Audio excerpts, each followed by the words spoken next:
लहान वयात असतानाच त्यांनी गणितीय सूत्र, गणितीय थेरम, ट्रिग्नोमेट्रीज हे सोडवायला सुरुवात करत होते आणि याच विषयाची आवड मनाशी बाळगून ते पुढे शिक्षण घेत राहिले आणि याचाच परिणाम इतर विषयावरती झाला.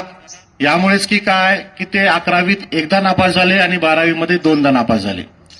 तरी देखील त्यांनी गणितामधील संशोधन हे थांबवलं नाही.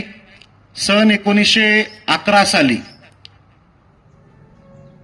रॉयल मॅथमॅटिक्स सोसायटी या वृत्त लेखामध्ये त्यांचा 17 पानाचा पहिला शोधनिबंध सादर करण्यात आला.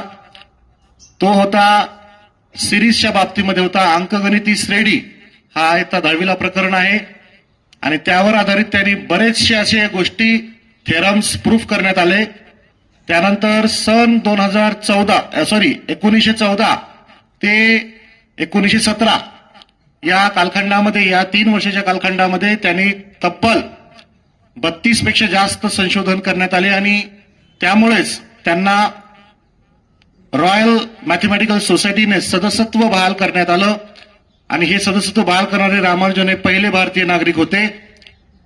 यानंतर त्यांनी जवळपास लंडन येथील केम्ब्रिज विद्यापीठामध्ये पुढील शिक्षणासाठी त्यांना प्रोफेसर C.H. हार्डीने पत्र पाठवलं. त्यानंतर त्या दोघांनी मिळून अंकगणिती श्रेणी तसेच अरिथमॅटिक प्रोग्रेशन असेल, त्याच्यानंतर टेलर सिरीज असेल, युलर्स फॉर्म्युला असतील, असे बरेचसे कॅल्क्युलेशन पार्ट, फ्रॅक्शन्स पार्ट्स या विषयावरती बरंचसं संशोधन केलं आणि त्यांचं कार्य हे खूप मोलाचं या ठिकाणी ठरलं.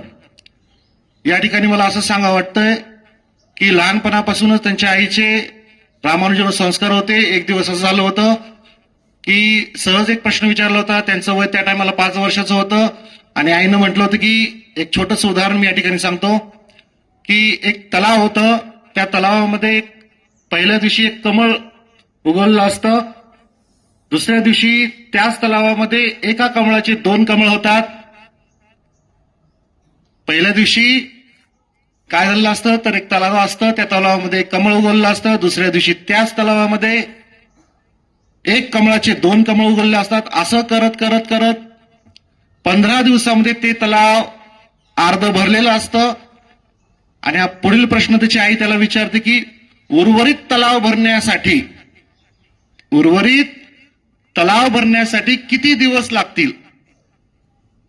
तर याचं उत्तर कोण सांगेल का? हा, बाळू.